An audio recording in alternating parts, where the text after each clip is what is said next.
On today's episode, for the fifth year in a row, we have our New Year's resolutions for anglers episode. So today, we recap the past 4 years of resolutions for you newbies out there, or for those of you that might not have been around for the past 5 years of this show, and then we'll break down 5 new resolutions for anglers in 2024.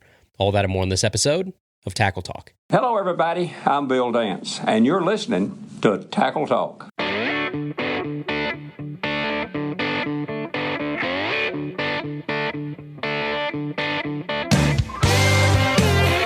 Welcome to the Tackle Talk Podcast, brought to you by American Legacy Fishing and Outdoors.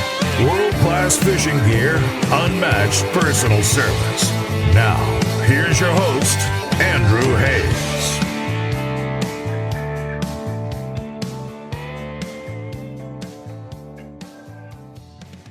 Hey everybody, welcome back to another episode of the Tackle Talk Podcast, one of my favorite episodes of the entire year. I think it's many of yours as well, so we'll get to it in just a second. But first, we are brought to you by American Legacy Fishing and Outdoors. And American Legacy is the best place on the internet for you to look for new rods, new reels, line, baits, whatever you need, because they have the best service, they have the best sales with a price match guarantee, they have the best shipping, and they have the best loyalty program on the internet. American Legacy Elite gives you a laundry list of benefits to use all year long for $49.99 per year, and you get a sign-up bonus as soon as you sign up. It makes it basically free right now, so you can go over and check them out over at AmericanLegacyFishing.com and click Elite, and with that, you get 10% back on every single order all year long, a blanket 10% rebate to use on gear. That saves you so much money over the year. If you look back after 52 weeks of using this thing, it's mind-blowing how much money that I've saved just with the 10% rebate itself. But you also get free shipping with no minimums.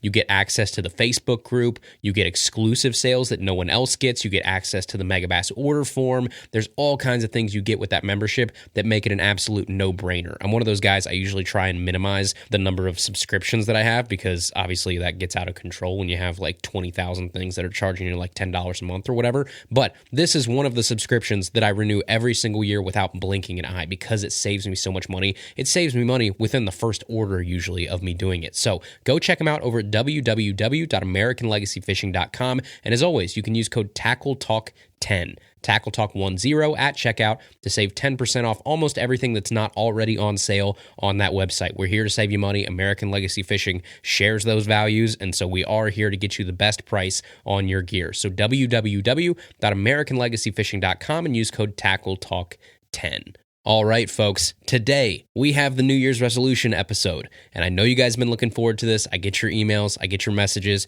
It is one of the more fun episodes we get to do over the course of the year because we get to take a big picture look at a lot of things versus the really small micro looks that we use a lot of times when we're dissecting gear and doing reviews and talking about techniques and things like that. It's all so specific, and then this time we actually get to step back a little bit and say, no, what are like 5 things that we could do over the course of this year that would like improve my life, improve my, satisfaction as an angler, make me a more well-rounded angler and person in general. And then obviously all 5 of those things are going to tie to fishing. So we've done this for 4 years before today. This is going to be the 5th year that we do this. And as always, we're going to go back and we're going to recap the past 4 years of resolutions because there's a lot of folks that are listening to this that haven't been listening for 5 years. So you might have missed the first year or the first 2 years. Or when you're sitting there and saying, hey, I'm going to make my 5 New Year's resolutions this year, maybe you want to pick from this bank of things. Maybe you don't want to do all 5 of the ones that I'm going to tell you about for 2024. Maybe you want to pick one from 2020,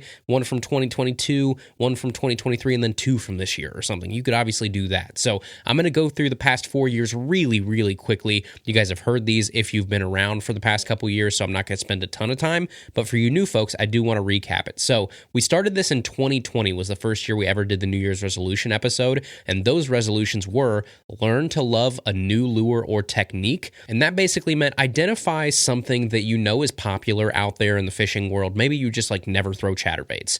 Well, you know that chatterbaits are popular. You know that chatterbaits catch fish. So why don't you have chatterbaits in your arsenal? Because you just probably have never put enough time into them to actually appreciate them. So go out there and find a technique that you know catches fish. You just need more practice with and kind of branch out a little bit. So, 1 year for me, this was scrounger heads. 1 year for me, this was wacky rigs. Believe believe it or not, I didn't use like hardly any wacky rigs growing up until I did this one year. And I said, no, I'm going to go out there and I'm going to learn to love this technique. And now I do love wacky rigs.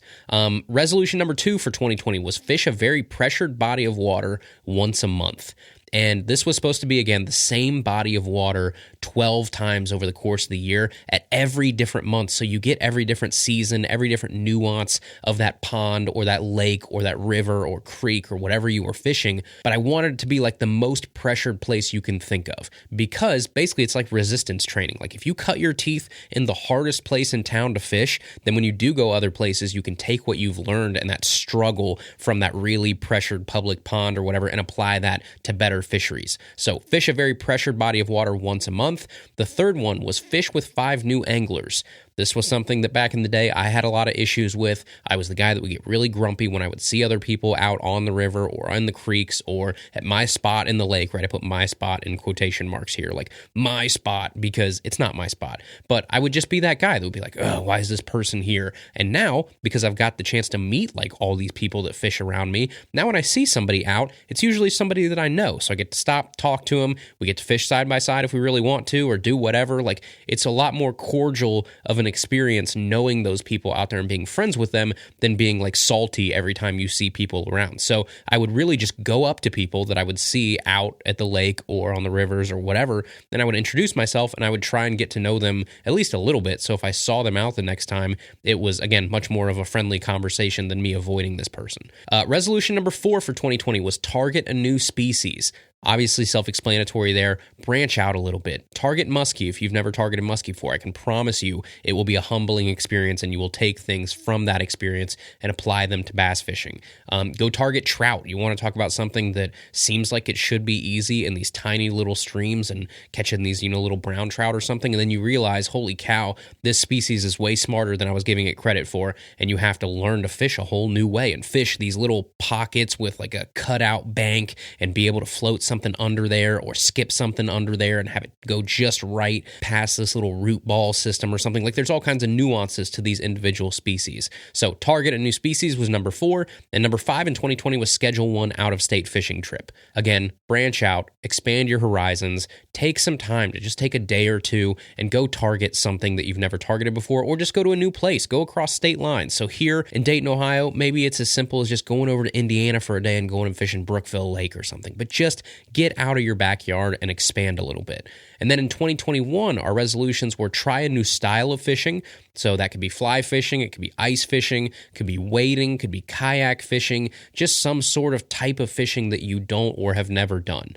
The next one was fish small water.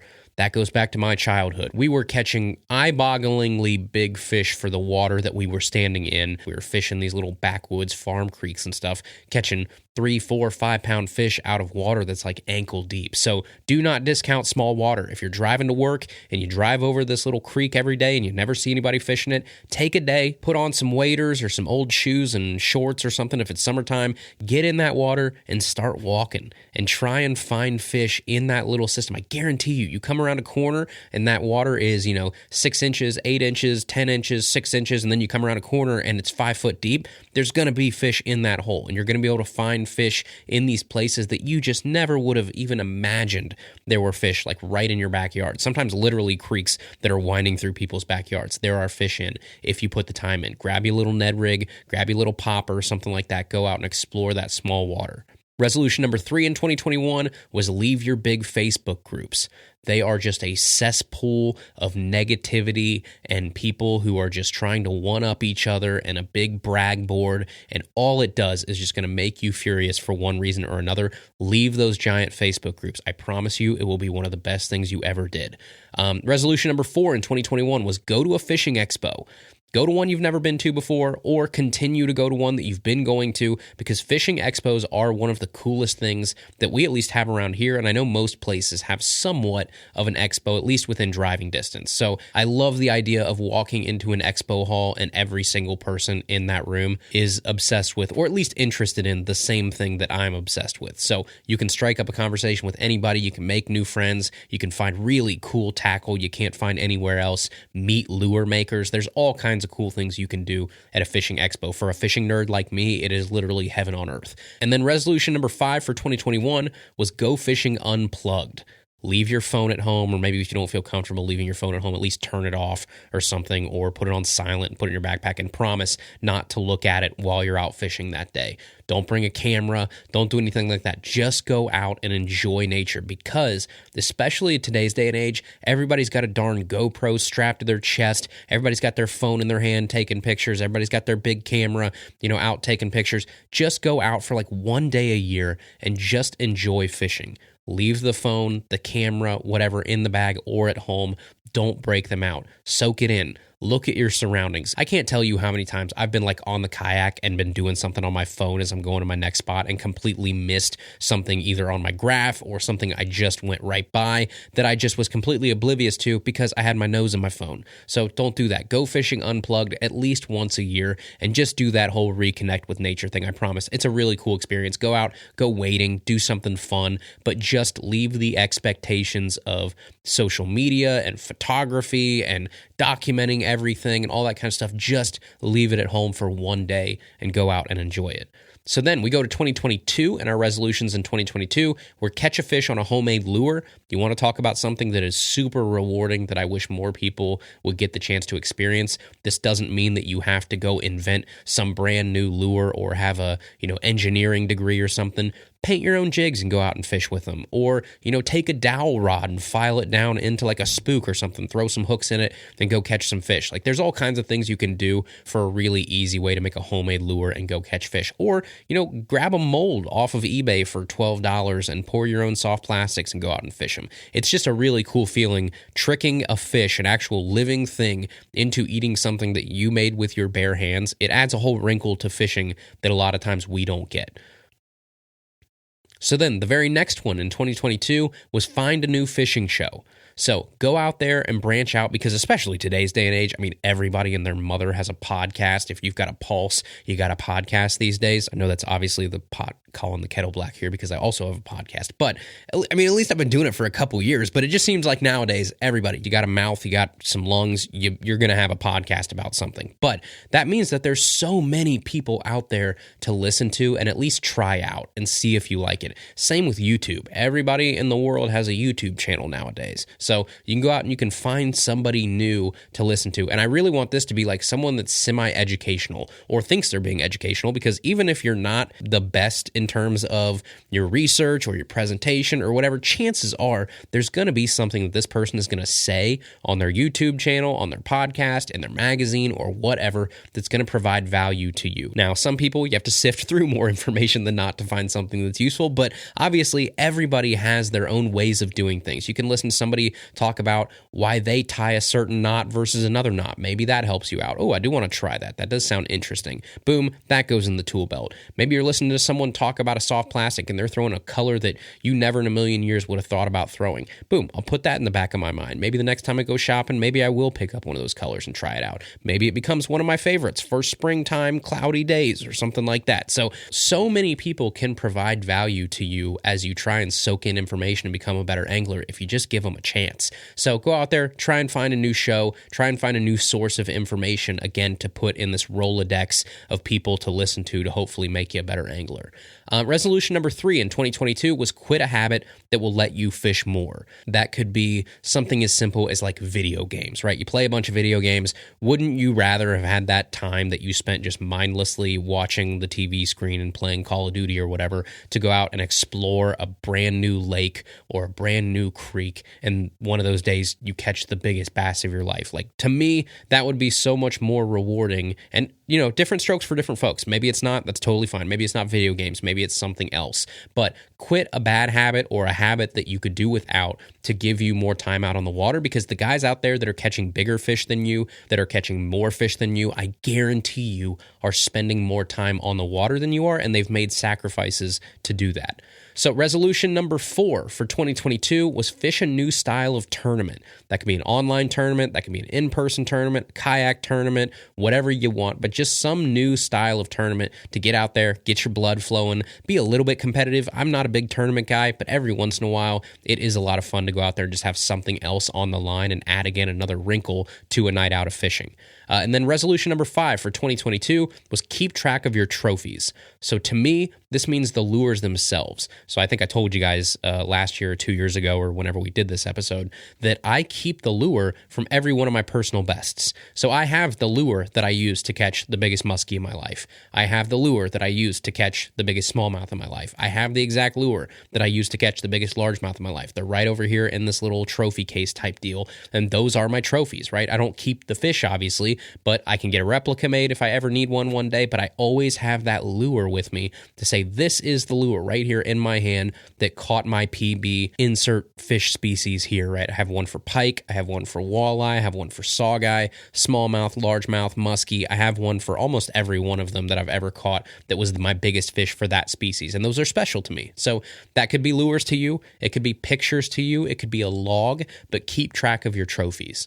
And then last year in 2023, our resolutions were fish more local baits. Self-explanatory, obviously something that I think is a really cool, again, nuance to fishing, supporting those local tackle makers that are making really cool stuff right there in your backyard. Resolution number 2 was take better pictures. So that could be investing in a little better camera than your iPhone. I have a DSLR that I beat the living tar out of, but I take with me all the time, an old like $300 DSLR that I've used for probably 4 or 5 years at this point. And it's a little worse for wear. It's all scratched up. It's dinged up. It's got water in the housing. It's kind of a POS, but it's my camera that I go out there and I use out on the water, and I get way better pictures with that than I would with my phone. So I have a little cheapo tripod and I've got a little remote, and I can take pictures of myself with my fish. Resolution number 3 for 2023 was recycle your old fishing gear. So that could be something like saving all the ripped soft plastics that you have and melting them down into new soft plastics that you can use out there on the water. It could also be taking those old rods that you're not using anymore and giving them to someone that will actually use them, or using them for something else. So recycle your old fishing gear. Don't just let it sit there. Heck, take it to Bass Pro during the spring fishing classic or whatever they call it and trade it in for, 10% off or 15% off or whatever they get you for your next reel or rod. Do that. And then at least you know that rod or that reel is getting donated to someone that's actually going to use it, because I think it's what Bass Pro does with them. Just something like that. Make sure your old fishing gear is recycled and put to good use. Resolution number 4 for 2023 was treat yourself to one new piece of high-end gear. And high-end means different things to different people. So if you're, been fishing for 30 years and you've always wanted a G Loomis NRX, but you never were going to spend that money on a rod, treat yourself, right? If it really is like your biggest hobby, then $600 or $500 or $400 or whatever it is for that rod is a lot different than someone whose hobby is Camaros or something like that. Put it in perspective a little bit. I mean, heck, a $400 rod, that's like someone buying a new Xbox or something. And I guarantee I'm going to have a lot more fun with that rod than I would with an Xbox. So you just put it in perspective a little bit. And I'm not saying go out and buy, $20,000 worth of stuff, but treat yourself to one piece of gear that you've always wanted that was a little bit out of your price range. Save up for it. You can make sacrifices other places. Maybe you don't eat out at McDonald's for the next, 3 weeks so that you can save some money to like step up to this next rod or reel or even a bait, right? Maybe it's just a bait that you were never going to spring for. Maybe it's a glide bait. Maybe it's soft plastics that are a little out of your price range usually. Treat yourself to like one new piece of high-end gear. And then number 5 for 2023 was send the elevator back down.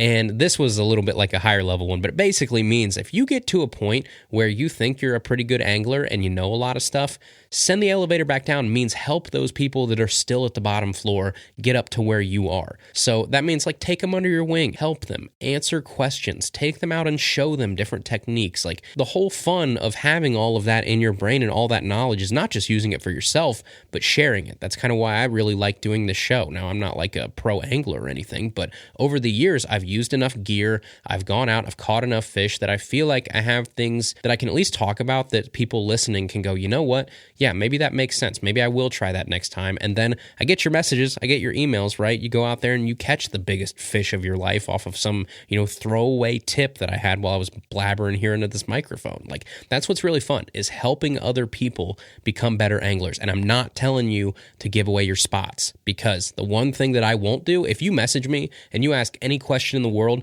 I will help you till the cows come home. I will try and answer every question to the best of my ability. But if you ask me a question on location or where I caught that fish or where I was, or hey, do you have any good spots around town or anything, I'm either going to tell you no or I'm going to ignore you. That's the only thing that you can really do in the world to get ignored by me, is to ask for spots, because that is the one thing that you need to do yourself, and you need to go out there and put in the time, because I've put in years to try and find these spots that I really like to fish, and you should do the same. I'm not going to spoon feed anybody spots, but everything else, if it's gear, if it's techniques, if it's things for certain weather, or just experiences that I've had over the years, I will share and help you, again, until I'm blue in the face. So I'm not asking you to go out and burn your spots in terms of like helping people be better anglers. In fact, I think there's a big case to be made for that, is like the anti-helping people become better anglers, because you're sabotaging everybody else whose spot that also is. But that's a whole nother conversation on spot burning that I'm not going to get into. But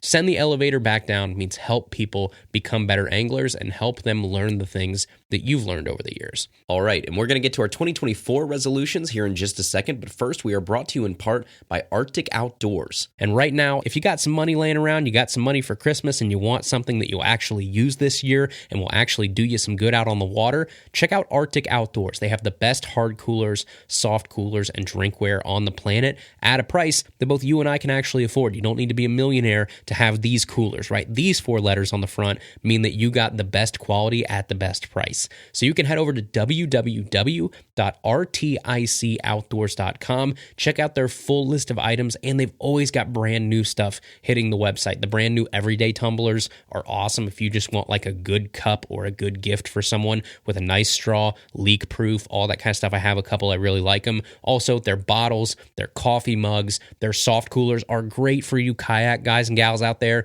And then if you got a boat, something like a smaller ultralight cooler is a lifesaver. So go check them out over at www.rticoutdoors.com and keep the adventure going with RTIC.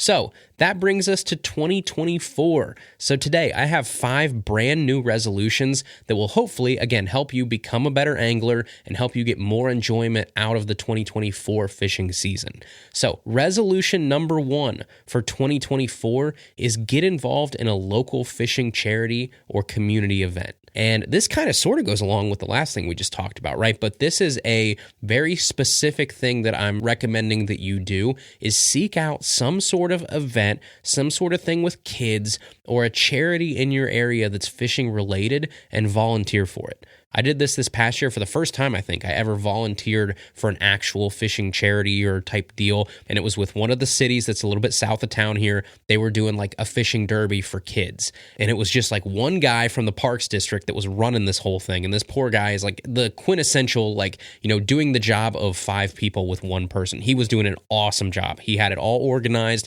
He went out, he got rods and reels for all these kids, made the flyers, all that kind of stuff, and it was a really well thought out, cool event. But you need more hands on deck, right, than this poor guy had with him. And so I got asked through, I think, a friend of a friend, if I would help out with that event. And I said, sure, I don't have anything better going on like a Thursday night. I can take some time out from going to the creek or the lake or whatever and go over there and be a part of this event. And I'm really glad that I did. It was one of the most rewarding days of my entire year this past year was going out there. It was only a couple hours. It didn't take a ton of time, out of my schedule, but it was just a really cool moment to sit there. I got to kind of explain to the kids different types of lures and sort of like a makeshift seminar type deal at the beginning where we were explaining like the difference between different species of fish. I was holding up lures and having them guess what they were, and then I would tell them how to use them. And it was really cool because these kids, you can tell most of them probably never fished ever, but if they had fished, it was just like, go out with a worm and a bobber and stuff. And then at the very end, right behind us was a public pond, and we did that. We actually got like worms and stuff out, and we let these kids, many of them, catch their very first fish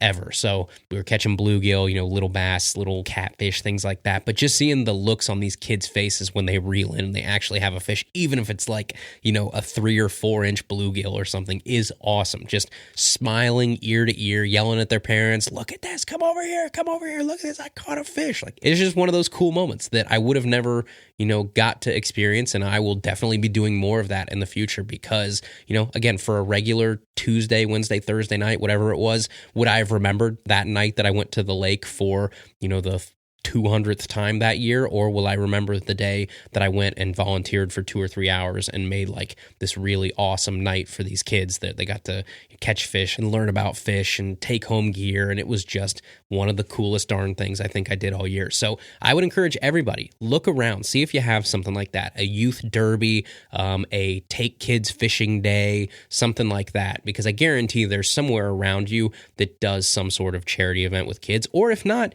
start your own, right? It is really not that difficult to say, hey, we're going to go and we're going to meet up at this local park and bring your kids. We're going to teach them how to fish. And then you can go out, you can find donations, right? There's all kinds of people that'll donate rods and reels and baits and things like that. But it doesn't have to be anything crazy. Just getting the kids out there and teaching them a little bit. And the parents were super appreciative. And I think it's something that I wish more people would take the time as anglers to be a part of. So resolution number 1 for 2024 is get involved with a local fishing charity or community event. Now, resolution number 2 for 2024 is going to be clean up your favorite fishing spot at least once a month. And I thought about this the other day because I went to one of my favorite spots and I was looking around the bank, and the bank it has progressively gotten worse over the past 3, 4, 5 years. Like if you would have snapped back in time and stood in that spot 5, 6 years ago, there might have been like a tenth the trash that there was. But over time, it just becomes in the culture of these people that use this spot to say, obviously no one cares about this spot in terms of trash, so I'm just going to leave things here. And we're all a little guilty of that, right? It would definitely be one of those spots where if something blew off my kayak, like a wrapper or something like that, I wouldn't go, chase it down to try and stop it because it's just one of 10,000 things that are sitting on the bank right there in the water. So it does lead to the culture of that spot. And so if you can help reverse that culture, it's a good thing for everybody, but especially you. It's a spot you obviously care about. I guarantee, as I said that, every single person listening to this has one spot in mind. When you say your favorite fishing spot, like of all time, there's a place that pops into your mind. Now, it might be far away, it might be in the middle of the lake, it might be wherever, but there is a spot that pops into your mind. So think about that. If it is in the middle of the lake, where do you launch at? I guarantee there's trash around the launch. There's trash around every launch. But go out there like once a month and take a trash bag with you. And when you go there to fish, just bring some gloves and pick up the stuff around you, fill a trash bag and leave. Because again, you're going to start to change the culture of that spot where if it looks like people care about that area and they're taking care of it, then it's less likely. I'm not saying that it's going to fix it because there's still jerk people out there that are going to leave trash, but it won't be as drastic. You're going to have people that are going to look at that spot now and go, wow, this is not a total dump. I'm not going to leave all 32 beer cans here. Right? It's obviously not a dump anymore. So yeah, I feel a little bad. I'm going to pick up my bag or whatever it is I'm leaving. So again, just pick up after your fishing spot. Again, I'm not asking you to be like this tree hugger hippie that goes out there with no shoes on and stands in front of bulldozers to stop them from, taking down trees or whatever, right? I'm not asking you to be some crazy conservationist wacko out there. Just clean up your favorite fishing spot once a month because it's a spot you care about. You're invested in that spot. Put a little time back into that spot and take care of it, and you'll probably see that other people will start to do the same. So that's resolution number 2. Resolution number 3 for 2024 is fish your weakness for a full day. And I know that's going to be tough, but fish your weakness for a full day means think about the lure or the technique that you are worst at. I can think of one right off the bat. I am terrible with a drop shot. And you know why I'm terrible with a drop shot? Because I never fish a drop shot. My conditions around here aren't great for it, but still, there are plenty of times where I could fish a drop shot and I just choose not to because it's not my strength. And the reason it's not my strength is because I never throw it. And then because I never throw it, it's never going to be my strength. It's just a vicious cycle of why I'm never going to be good with a drop shot. I need to break that cycle. So I'm sure you have something too. Maybe it is like a chatterbait. Maybe it's a popper. Maybe it's a buzzbait. Maybe it's a frog. But fish your weakness for a full day and only fish that weakness. So I'm going to go out there one day this year and all I'm going to bring with me is a drop shot. It might not be the best lure for that certain situation or whatever, but I'm going to go out there and I'm going to make something work with a drop shot. And that, I think, is how you get better at certain techniques. You do have to force yourself to say, no, I'm not going to take the easy route here. I'm not going to go back and throw the same finesse jig that I've been throwing for the past 3 years. I need to get better at things like a drop shot or whatever it may be. And the only way you're going to do that is by putting it in your hand and committing to it. So I'm going to go out there, I'm going to spend a full day with nothing but a drop shot, and I'm going to get better at a drop shot. Because what you're going to do, if you throw that drop shot for 3, 4, 5, 8, 10 hours at a time, you're going to learn so much about that drop shot and about that technique and the cadences you need to use and how to feel the bottom in certain situations, all that kind of stuff. You're going to, by necessity, learn to get better with that drop shot. So whatever your drop shot is, whatever your technique that you know you're not good at, go out there and fish it for a full day and force yourself to get better at it. All right, resolution number 4 for 2023 is going to be make time to fish with the right people. And this is kind of a sappy one, but honest to goodness, it's something I've thought about a lot over the past year, is I've got in this rut of saying it's so much easier, and I love fishing by myself, so I should say that first. Like, one of my favorite things in the world is getting away from everybody and everything and fishing alone, because it's my one time to just shut my brain down, go in caveman mode, not think about my email or Facebook or Twitter or, all the problems that I have in my regular life. It's my time to shut my brain off and say I have one objective, and that's to trick living things under the water into eating pieces of plastic. And I think it's almost therapeutic for me to go out there and do that and decompress. So it is like my time, and I absolutely love it. But what happens is, over the years, as I start to take fishing more and more seriously, and I do go out there, and now I say, you know what, I'm going out there and I'm looking for bigs. I'm going out there and I'm looking to sack up, 3 18-inch, 19-inch, 20-inch smallmouth a day. Like, that's my goal.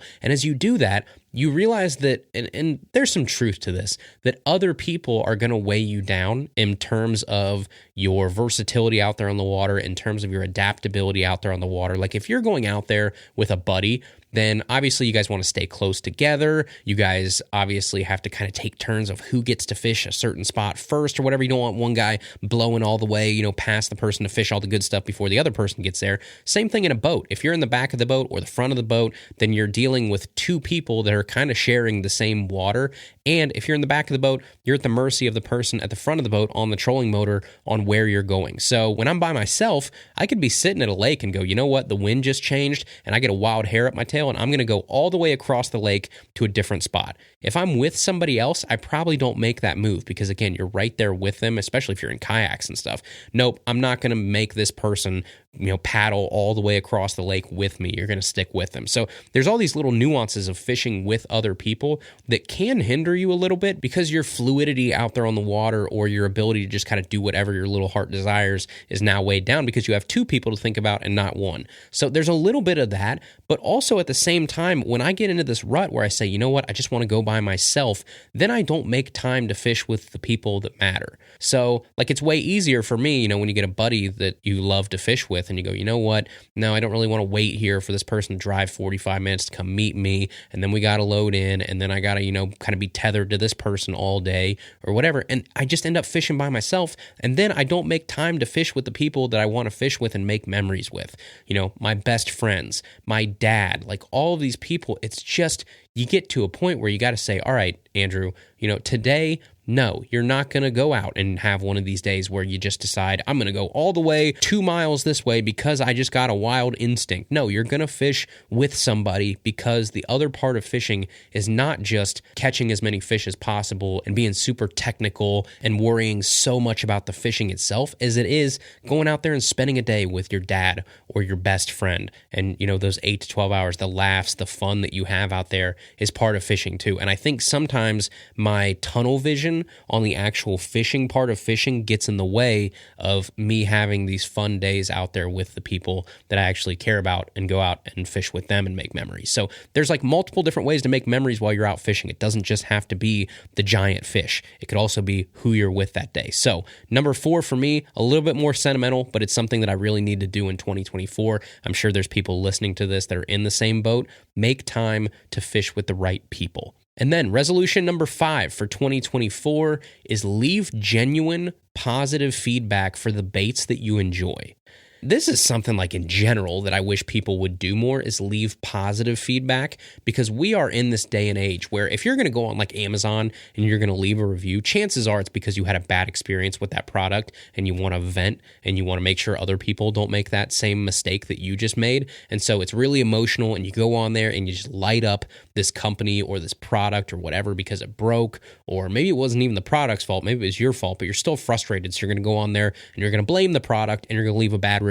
That's why every product in the world, their reviews are like skewed, because it'll say, 3,000 of these things were sold, and then there's 24 reviews and half of them are negative, because the people that leave reviews oftentimes are motivated by negativity. So I want to switch that up a little bit. Leave positive, genuine feedback for the baits that you enjoy, and specifically baits, because a lot of these are made by real people. So especially if you use a lot of local or custom baits or tackle made by like small companies, I guarantee you those small companies look at all of their reviews. And so if you leave a Google review, if you leave a Facebook review, even just a comment or a post on your own Instagram and tag them in it and say how much you enjoy this piece of tackle, it will make their day. Because again, you're not somebody complaining or hopping into their messages and praying that they'll sponsor you because you have 37 followers on Facebook, because that's all they get all day long. Bait companies just get inundated with people sending them messages asking for free stuff and asking to be sponsored. So instead, leave that genuine positive feedback. For me, I at least try to do this a lot. So there's a lot of companies around here that I love using that never have paid me a dime and never will pay me a dime, and I don't care. And it's because they make good products, and I want to spread the word about those good products. So people like Big Joshy, people like Jig Masters, people like the guy that paints a lot of my custom baits, Dark Corner Customs, like all these people that do really good work, they just deserve positive feedback. And a lot of times we get in this feedback loop where it's all negative. So surprise them. Go on their Facebook page and leave them a nice comment, leave them a review. This can go for your favorite content creators too. So go on there, like if you listen to a podcast, go on the podcast and leave them a review.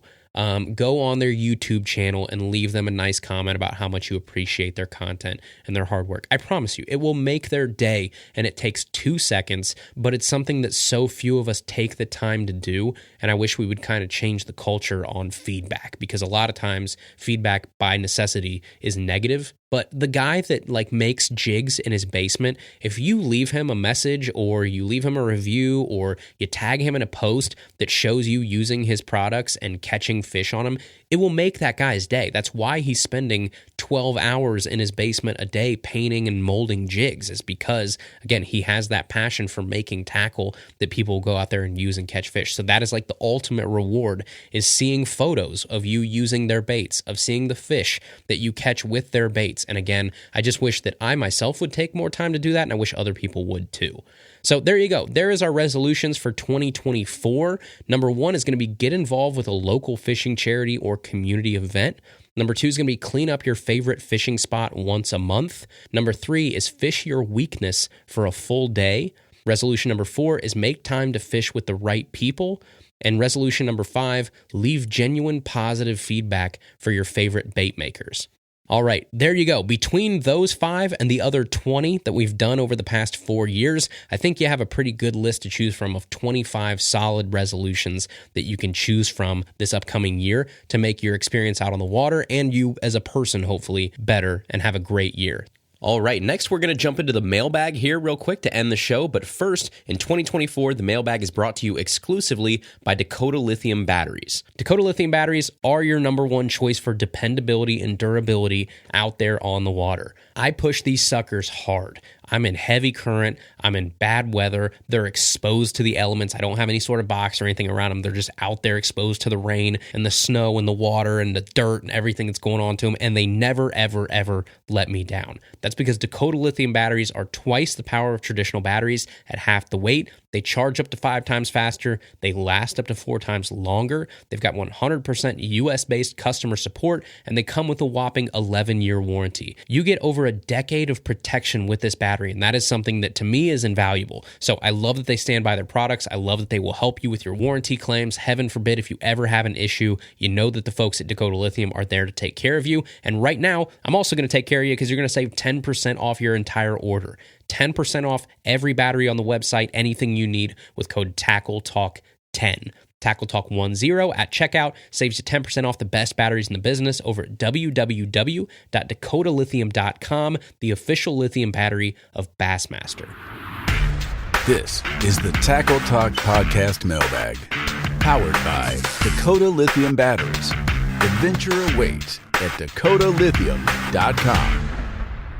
All right, we are jumping right into the mailbag here. First, if my voice sounds a little different, I'm assuming it probably does, than the first half of this episode. It's because I recorded this on 2 separate days. I'm a little under the weather right now, so if I sound like I smoked 12 cigars and drank half a bottle of brandy right now, I apologize. But the voice is probably going to sound a little different, but we are going to get through this mailbag here. We have some really good questions from you guys, the listeners, that I want to get to end the show. So the first question is from Ken, and he says, "Hi, Andrew. I have a mailbag question. I hope all is well, and I've heard you talk about the top 5 rods that you need. That's cool, but in what order should I purchase them in? Then, going a step further, is there one setup you're spending a little bit more on or cutting back on a little bit? Example, you have $1,250 to spend on all 5 combos. Do you go $150 to $200 combos for all of them, or do you spend a little more or a little less on certain ones? Thanks. Love the show, Ken." That's a good question. So I guess if anybody's never listened to our episode or our seminars on the top 5 rods that you need in your arsenal, those are basically going to be a workhorse setup. So that's going to be your everything like 7-foot to 7.3, medium heavy, fast action, just kind of like in a pinch, do almost everything with. You're going to have a meat stick, which would be like your frog rod, your flipping rod, anything where you're super heavy vegetation, super heavy cover. You need that extra backbone of that rod to perform the technique correctly. Then you have a topwater or a jerkbait rod, something like a 7-foot to maybe even 6'8", 6'10", medium fast rod. It could even be more of a moderate rod, depends on obviously your preferences on the taper there. But a topwater or a jerkbait stick, that's like your most underpowered casting rod. And then you're going to have a cranking setup. So that's for everything from shallow divers to deep divers. You can get more like a medium heavy cranking rod, and you can do almost anything with that too. With a slow reel, I'm talking like 5 or 6 to 1 because of the torque and the resistance that those crankbaits put off. You do want a lower powered reel. And then you got a spinning setup. And I really only have one spinning setup in these 5 rods because, again, I think with like a 7-foot to even 7.1, 7.2, 7.3, however long you want it to be, fast spinning rod, you can do almost anything you need to do with a spinning rod with that rod. So when you're really trying to pare down the rods that you have, I think those 5 will do like 99% of what you could need to do in the bass fishing world. So you said, what order would I buy those in? So I guess if I had to rank them, I'd say your workhorse setup is obviously number 1. So that's going to be, again, that 7-foot to 7.3 medium heavy fast.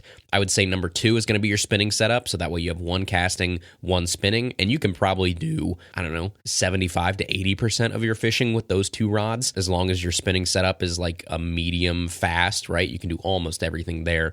The next one I would do is probably the cranking stick, because that's probably the most specific of the rest of them them out there that you can't really use something you already have in those first two rods with. So I'd say your cranking setup, make sure it's an actual cranking stick and not a fast, regular action casting rod. You want a lot more bend. You want a lot more moderate action with that rod, and you want it to load up way more like a big bow versus obviously having that load all the way at the top like a fast rod would be. So that would be number 3. I would say number 4, probably the meat stick. So I'm probably going with my frog and my flipping rod, my punching rod. You can also use that rod for Alabama rigs. You can use it for buzzbaits if you want to. There's a lot of other uses you can do with that like 7.3 heavy rod or even a mag heavy rod. This is obviously your like give them the full can of beans rod, right? When you need to horse that fish out of slop, when you're throwing a frog in lily pads, when you want to have the leverage over that fish and you just have to horse that fish in, this is obviously your rod to do that. And then number 5, I would say probably the least important,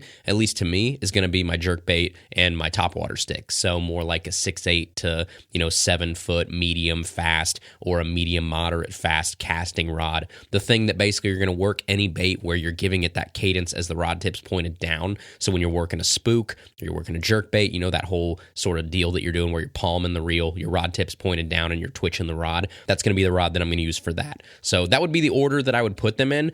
As far as if I would spend more on a certain rod, I would say it would probably go in that same order. So if you have to put, the importance of the rod in terms of how much of my budget am I spending, I'd say my workhorse setup is going to be the number 1 that I would splurge on.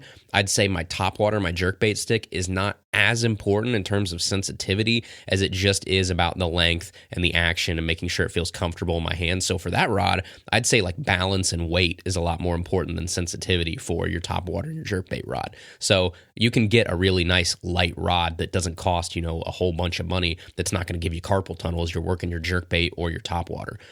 So I'd probably go in that order. I'd spend the most on my workhorse setup. I'd spend the next most on my spinning setup, and then more like your cranking, your meat stick, and your topwater jerkbait rod. Those can all be in the same amount, right? You can get great rods for those in the $100 to $120 range, and I think be okay. So I hope that answers your question. The next question we have here is from Jonah Schwartz, and he says, "Hey Andrew, my name is Jonah Schwartz, and I live in Knoxville, Tennessee. I mainly fish for largemouth and smallmouth bass, and I was wondering if you could give me 3 or 4 lures and techniques for late winter bass. I mainly fish the Tennessee River and larger moving bodies of water. Also, have you ever tried striper fishing? And if so, did you like it? Thank you for all your great advice. I've learned so much from you, Jonah."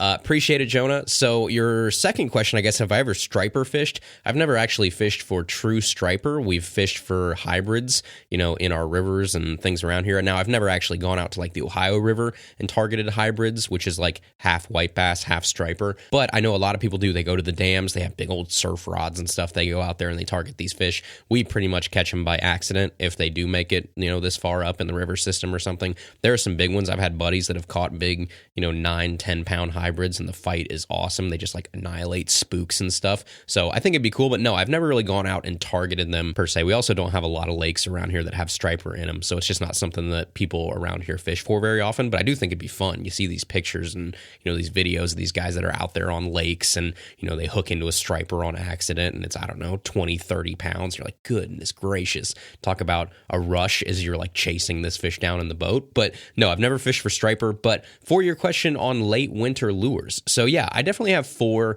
that I think I would probably recommend you don't leave home without in late winter, especially if you're fishing like the Tennessee River or some sort of big moving body of water. I'd say number 1 is going to be a blade bait. We've talked about it on this show at length before. There's just something about a blade bait in the wintertime that gets bit. And for a place like the Tennessee River, it's great because you can cover different depths with it. So you can vertical jig it if you're out there on the kayak or on a boat in certain spots. Obviously, we've seen a lot of people have a lot of success on the Tennessee River, fishing vertically for fish. Obviously, you've seen people like Gussie or someone go out there and do like the moping thing. So there's all kinds of things that you can do with a blade bait, which is why I like it too. It's a very versatile lure, different depths, different speeds, different cadences. You can hop it, you can yo-yo it, you can rip it, you can just straight retrieve it. There's all kinds of things you can do with that blade bait. So I'd say number 1 is going to be a blade bait. Number 2, obviously going to be a Ned rig. I'm just never leaving home in the winter without a Ned rig. When the bite gets tough, you can always drag a Ned rig around. And even though it's not the fastest way to catch fish, and it might not be the most exciting way to catch fish, usually when nothing else is working, you can usually buy a couple bites on a Ned rig if you put it in the right place.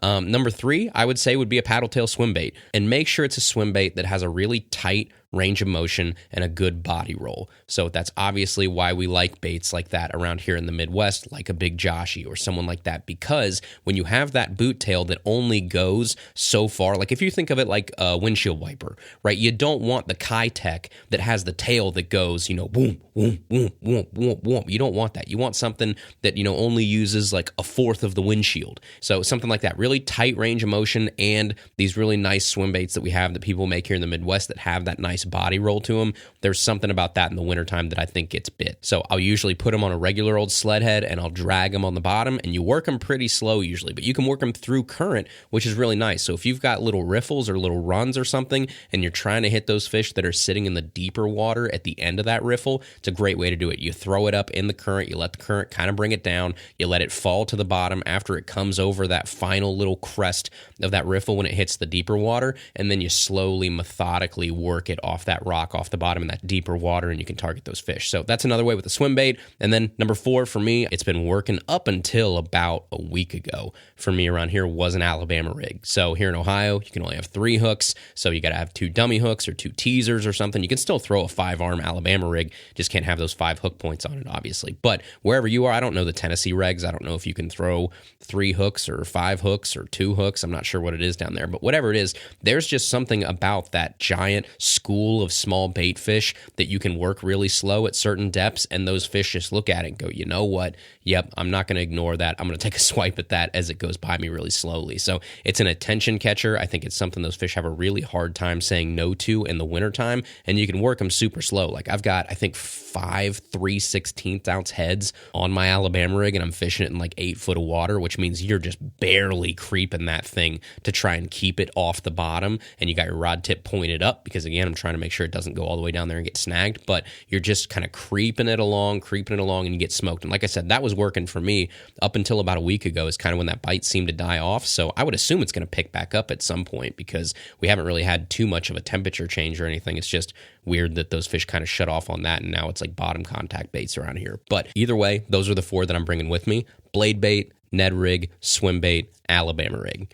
All right, and our final question here is from Dominic Collins, and he says, "Hey, what's up? My name is Dominic, and I've fished since I was 4 years old. I'm 13 years old now, and I have my own YouTube channel, and I love bass fishing a lot. I have an SLX DC and a Mach Pro bait casting combo. I'm looking to get a third bait caster combo since the other ones that I have besides my DC and my Mach Pro are all crappy. Do you have any suggestions? Thanks, Dominic."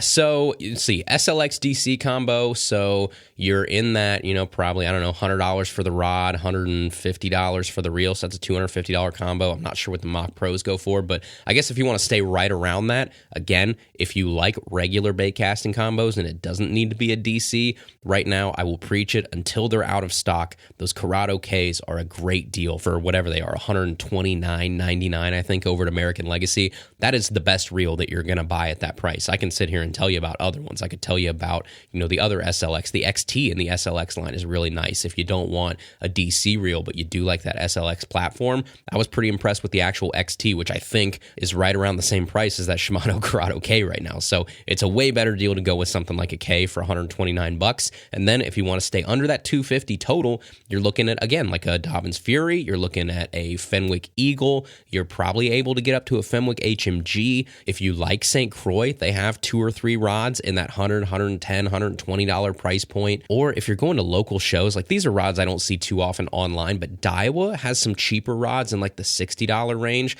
that I don't see online a whole bunch. But if you go to like your local expos or your shows or something, almost all your dealers, or at least every show is going to have 1 or 2 dealers that have those cheaper Daiwa, like the black and gold ones. I can't remember what they're called, but usually they're like $60 or they're 2 for $70 or something at your local expo. So something like that would work too. But if you're looking for another bait cast combo, I would say I would start with that $129 Shimano Corrado K, because again, until they're sold out, I just don't think you're going to find a better reel at that price. I know I sound like a broken record, and I'm almost like waiting for them to go out of stock so we can talk about something else, but right now they're still in stock, which means I can't with a good conscience tell you to go out and spend $140 on some other reel when you can get a Corrado K for $129. So between that, find yourself a good $120, $125 rod, go to your your local Cabela's, go to your local Field and Stream or Dick's or whatever you got around you, Academy, and try out rods and figure out what you like. And the other thing you can do too is try out rods and at least figure out what length and what power you want. And then you feel at least a little bit more comfortable taking a flyer on something you're buying online, because you at least know for the most part the specs are going to be what you're looking for. And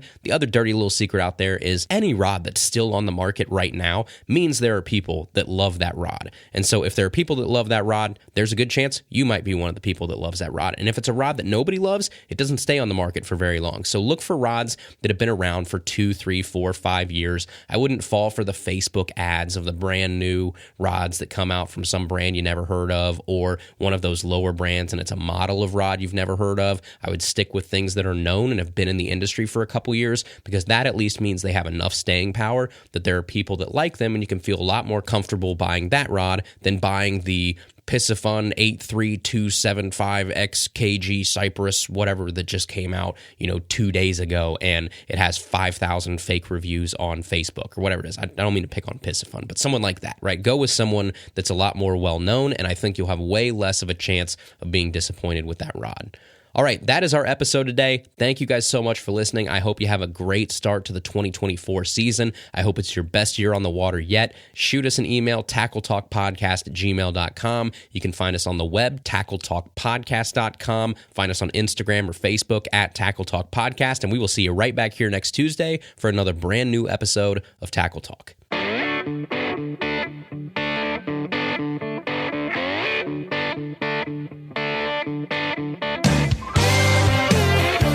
Thank you for listening to the Tackle Talk podcast. Tackle Talk is produced by Andrew Hayes. Copyright 2021. Please subscribe on Apple Podcasts, Spotify, or wherever you listen to podcasts.